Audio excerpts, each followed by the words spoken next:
Hello and welcome to this backwards compatible comics review. Today we're looking at Aquaman number 49, written by Dan Abnett with pencils by Vicente. Oh, I'm going to get this wrong, I'm sorry. Cifuentes, inks by Dell, coloured by Guy Major, and the cover is by Brett Booth.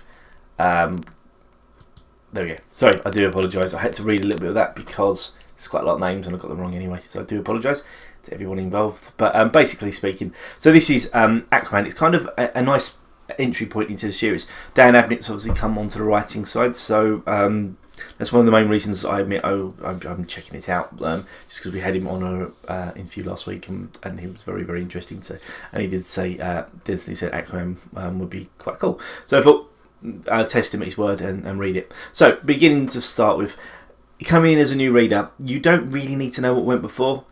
They refer quite a few times to the fuel invasion, and that it doesn't really need it. Instead, this is what this is basically doing, is painting a picture of Aquaman. If you're not that au fait with Aquaman, it's a great place to start, because what it does is it doesn't show you his powers, doesn't worry about what he does. What it actually does is shows who he is, and I think that's quite strong. So it shows the fact that he's a mixture between Atlantean and from Earth, and he's on that borderland between the two, between the sea and the land, and that's quite a nice way to put it. That he's a man out of place. He doesn't really have a place. A bit like Superman in a way, I suppose, in the fact that he's in a strange place. But for him, for Superman, it's because he's from an alien. But for Aquaman, it's because he's from those two different divides. So anyone who's has mixed heritage like me, you can feel a bit odd in both sets of company. You're never quite sure where you are, and I think that's quite a nice metaphor, and I think it works really well.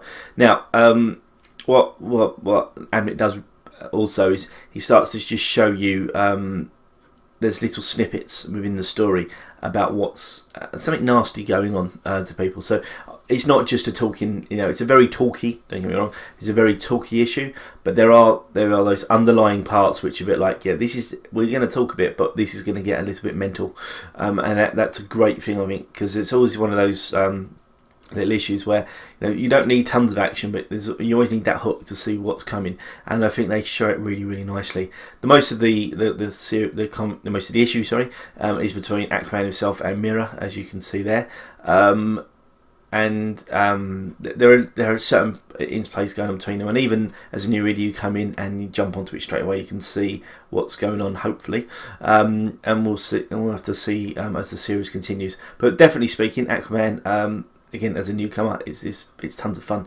It's a bit strange seeing him blonde, and considering that the movie one's going to be Jason Momoa. But again, I don't think that's too much of an issue at the moment. Art-wise, very strong. The art team they've done really well. Everyone is obviously very distinguished, and you can distinguishable when you can see them all, and that almost lifelike representation works really well, I think, for this series. So, and especially when it comes to the dark sections, and by dark I mean the what's going on in the background sections, then that's when the art really just goes from there and just jumps straight up, because those sections are absolutely great, and that really does whet the appetite for the future.